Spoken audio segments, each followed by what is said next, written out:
Mahi blogs. Diet చేసే వాళ్ళకి, diabetic వాళ్ళకి ది బెస్ట్ బ్రేక్ఫాస్ట్ ఈ కొర్రల ఇడ్లీ.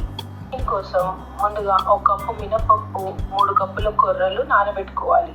నేను పొట్టు మినపప్పు తీసుకున్నాను. ఇష్టం లేని వాళ్ళు తెల్ల మినపప్పు కూడా వాడుకోవచ్చు. ఇది బాగా కడిగి 6 గంటల పాటు నాననివ్వాలి. గంటల పాటు నానిన వీటిని వేరువేరుగా గ్రైండ్ చేసుకోవాలి. ముందుగా మినపప్పుని పేస్ట్ లా గ్రైండ్ చేసుకోవాలి. తర్వాత కొర్రలని కాస్త బరకగా గ్రైండ్ చేసుకోవాలి.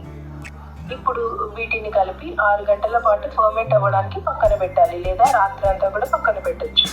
చక్కగా ఫర్మెంట్ అయిన దీన్ని ఉప్పు కలిపి ఇడ్లీలా వేసుకోవాలి, లేదా కాస్త వాటర్ కలిపి దోశలా కూడా వేసుకోవచ్చు.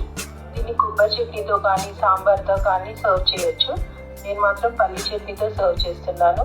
ఇడ్లీలు చాలా టేస్టీగా మెత్తగా వచ్చాయి. రెసిపీ కనుక మీకు నచ్చినట్లయితే please like, share and subscribe.